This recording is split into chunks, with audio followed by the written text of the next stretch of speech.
Ici, on est à Michery. On est dans des terres type vallée de l'Yonne, des terres à haut potentiel et des terres de craie.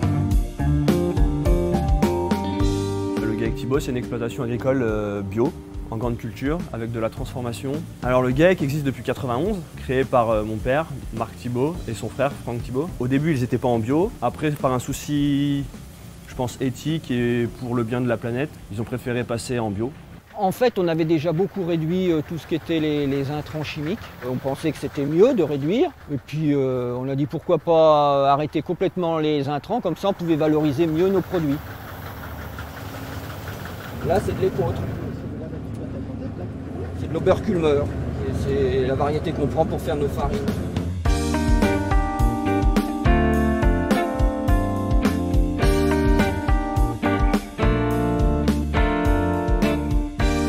On le récolte en épi complet et après il passe dans la décortiqueuse.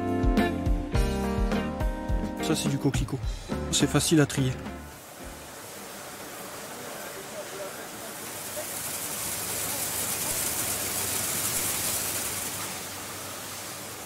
On a monté tout un dossier où on a fait, dans mon installation, on augmentait la capacité de production de farine, on faisait des pâtes. Alors on en faisait déjà un tout petit peu avant, mais on avait essayé pour voir comment on arriverait à commercialiser ça. On a commencé par faire tout au début simplement de la farine, avec les céréales, toutes les céréales qui sont cultivées sur l'exploitation. On peut faire 3 types de farine de blé.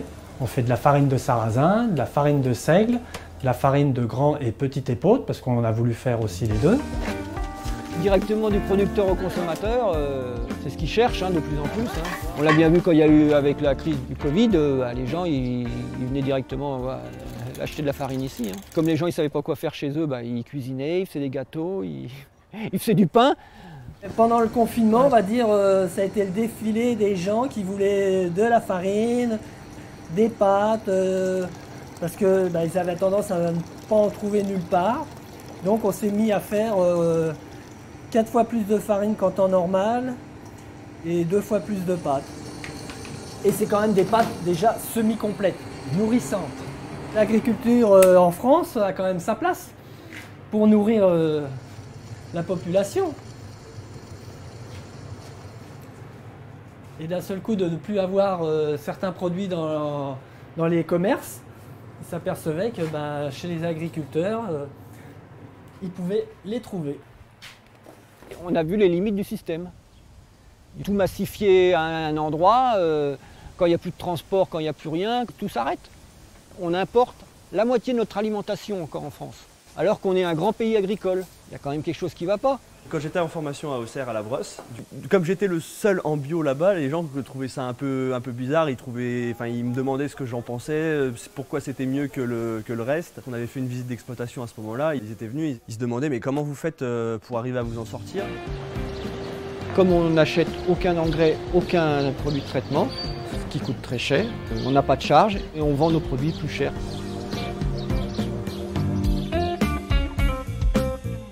Les lentilles permettent de synthétiser l'azote de l'air et amener l'engrais pour les plantes suivantes.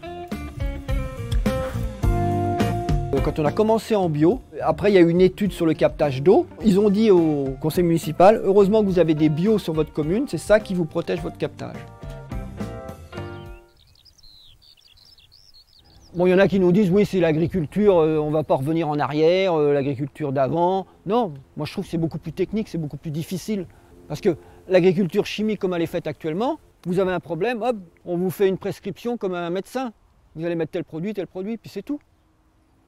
Les coopératives, elles font leur marge avec la vente de produits sur les produits phyto et les engrais. Et puis derrière, il y a aussi les firmes qui ont un gros pouvoir, comme Bayer, comme Monsanto, comme Syngenta. C'est un cercle vicieux et on est rentré dedans et je ne sais pas parce que, à la limite, pourquoi, qu'est-ce que ça les gênerait que les gens soient en bio? Le bio ne peut pas nourrir la planète.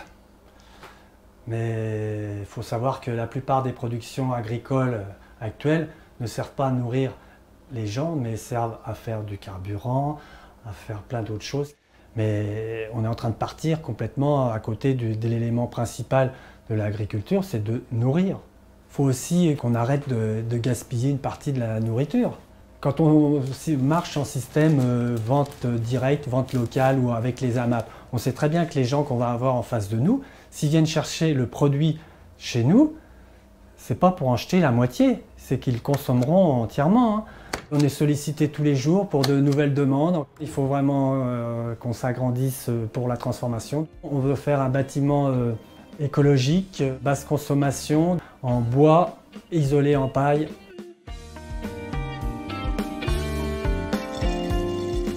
La France, ça reste encore, ben voilà, on s'arrête, le midi on mange ensemble. Il y a encore de la cuisine, il y a de plus en plus de cuisiniers qui essayent d'avoir des produits de qualité. Et c'est un patrimoine ça, c'est notre patrimoine. Hein.